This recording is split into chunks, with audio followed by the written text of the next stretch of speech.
Est-ce que ça t'est déjà arrivé de rencontrer quelqu'un et de te dire « Je l'aime pas, je pense qu'il est pas gentil ». C'est de ça que nous allons parler cette semaine, le jugement.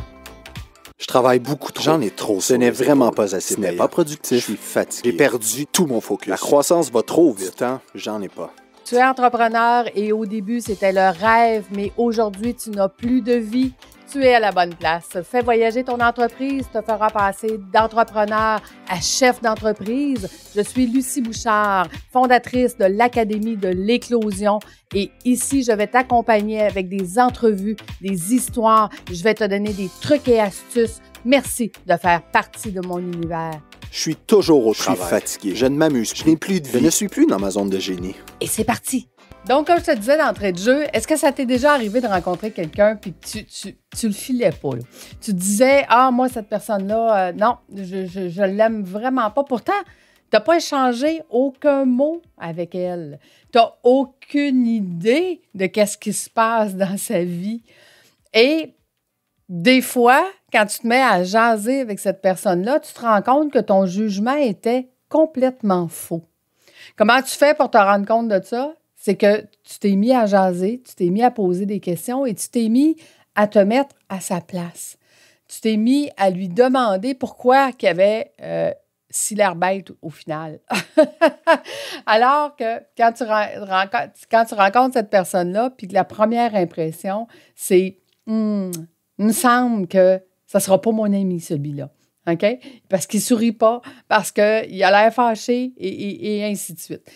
Écoute, quand j'ai fait le podcast avec Pierre Lavoie, je te le mettrai dans les notes d'épisode. Le podcast de Pierre, il me racontait que 3 jours par semaine, il montait à Montréal, aller-retour. Il partait le matin du lac Saint-Jean, il venait travailler à Montréal et il retournait au lac le soir.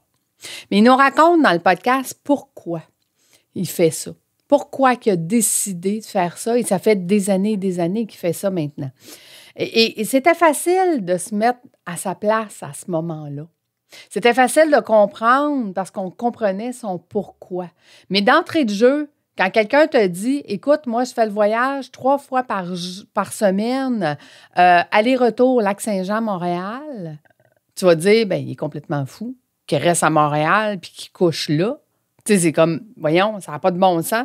Donc, le jugement, il est facile à porter.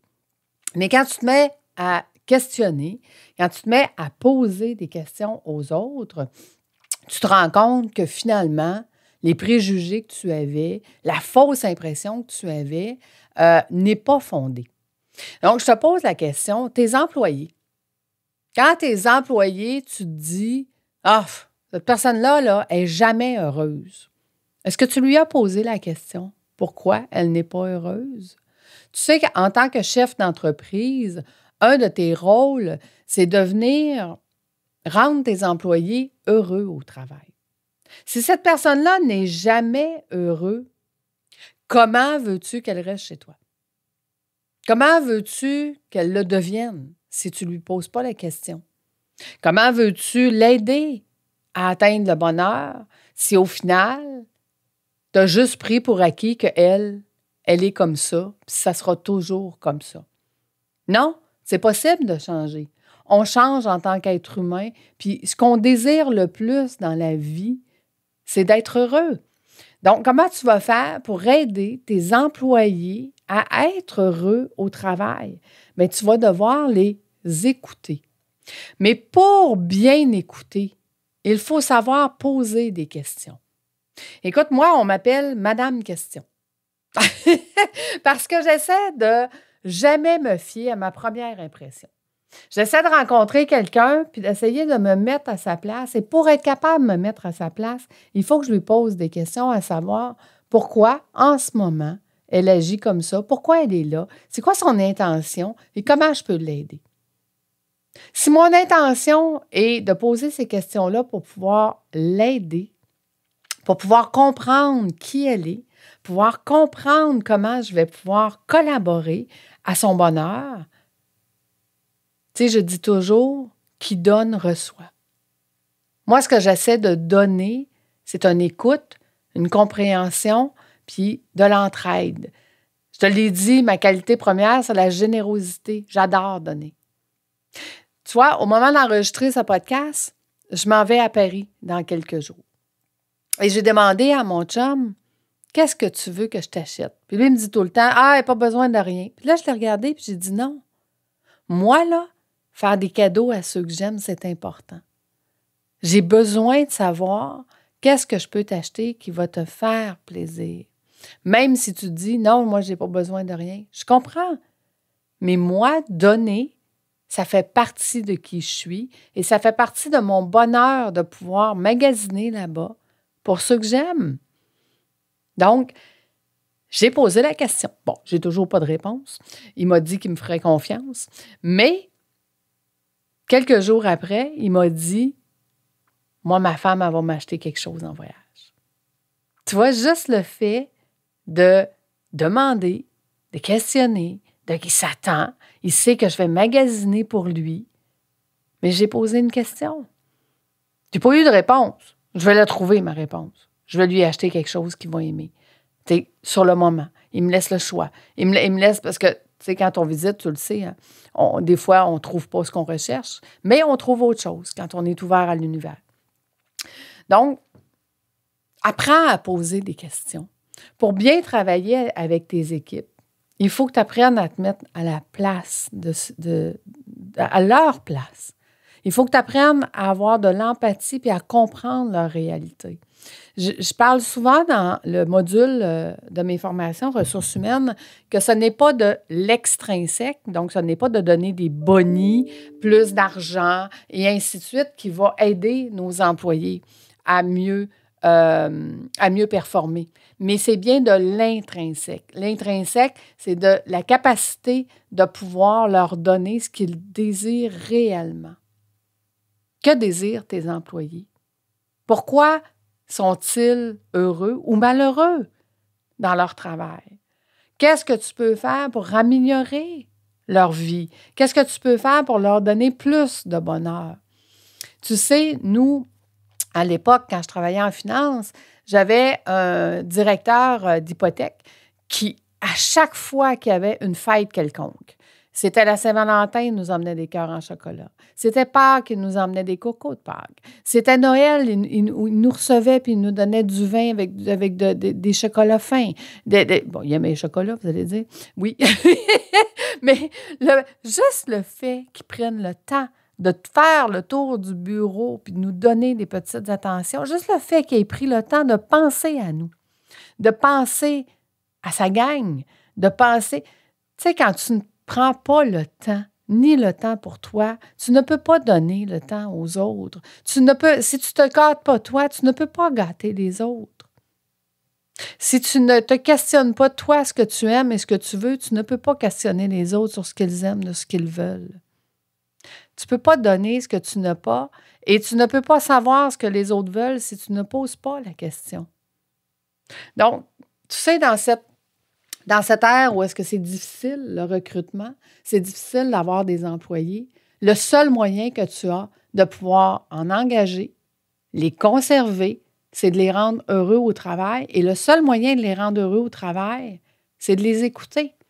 C'est d'apprendre à poser des questions, pas apprendre à poser des bonnes questions.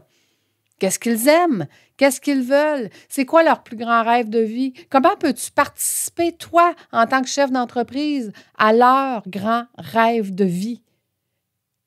Imagine, dans mes cohortes, je dis souvent, je donne l'exemple, un entrepreneur qui avait un employé, puis son employé, son rêve de vie, c'était d'aller faire Compostelle pendant 3 mois.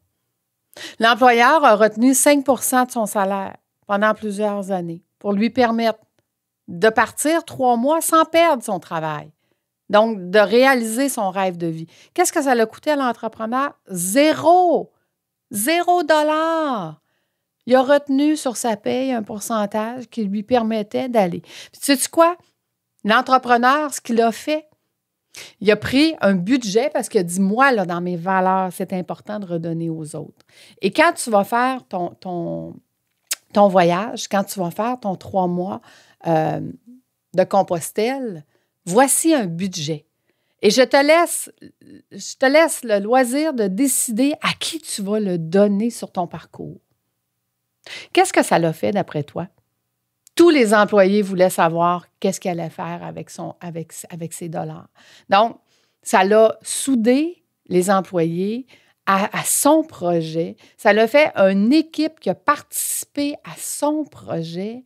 Ça l'a fait que les employés qui racontaient ça là, à Noël, à Pâques, avec tous leurs amis, dire « Hey, moi, mon boss, là, il nous permet d'avoir notre rêve de vie. » Ah, c'est donc bien cool chez toi. Moi, chez nous, c'est plate. Mon boss, c'est super plate. Tu sais, je pense que je vais aller faire application où tu travailles. Tu vois, ça l'a aidé au niveau du recrutement. Ça l'a aidé au niveau des employés. Parce que là, les employés se sont dit, ici, tout est possible. Mon boss me permet de faire mon rêve de vie. J'en ai un autre qui, lui, avait des employés qui aimaient faire du skidoo. Puis, il n'y avait pas les moyens, évidemment, d'en acheter un, ou du moins pas les moyens d'en acheter un bon. À chaque année, chaque année, il prenait son skidoo, qui lui était un skidoo neuf. Il le prêtait pendant 1 semaine à son employé pour que son employé puisse se payer 1 semaine de vacances avec un bon skidoo. Puis faire une bonne route là, de skidoo. Qu'est-ce que ça te coûte de faire réaliser les rêves de tes employés? Absolument rien. Ça te coûte de les écouter, d'apprendre à les connaître, puis de leur permettre eux aussi d'avoir leur rêve de vie. Mais tu ne peux pas donner le rêve de vie aux autres si toi, tu passes ton temps à travailler, si toi, tu passes ton temps à être trop occupé, si toi, tu passes ton temps à être le joueur, que moi j'appelle, et que tu ne fais pas le rôle du coach. Donc, comment vas-tu changer la situation pour être moins occupé, être moins le joueur, déléguer ce que tu dois déléguer et faire ton rôle de chef d'entreprise et d'aller mettre en place les choses qui vont faire que tes employés vont obtenir eux aussi leur rêve de vie. Commençons par le tien, puis ensuite, mets les choses en place pour le rêve de vie de tes employés. Tu vois, dans mes cohortes, quand on fait des ressources humaines, c'est une des choses qu'on parle beaucoup parce que c'est hyper important d'amener ces points-là dans ton entreprise si tu veux arrêter d'avoir des problèmes de recrutement. Tu sais, ces médias sociaux, il y en a beaucoup qui se plaignent. « Ah, c'est pas facile de recruter. Ah, mon Dieu, les employés veulent tout. Les employés sont toujours à la salle de bain avec le cellulaire, puis on perd du temps. » Ouais. Concentre-toi plutôt à qu'est-ce que tu peux leur donner au lieu de qu'est-ce qu'eux font de pas correct, puis tu vas voir. Ils vont t'en donner beaucoup plus que tu t'attends. Beaucoup, beaucoup plus. Donc, toi qui es avec moi aujourd'hui, qui as pris la peine de m'écouter et qui a pris la peine de te rendre au bout de ce podcast, merci. Merci d'être là avec moi. Merci de prendre ce temps-là, ne serait-ce que pour que tu puisses justement avoir ces bonnes réflexions-là qui vont t'aider à aller beaucoup plus loin, beaucoup plus vite et que ça va être beaucoup plus payant. On se donne rendez-vous la semaine prochaine. Bye, je t'embrasse. À bientôt.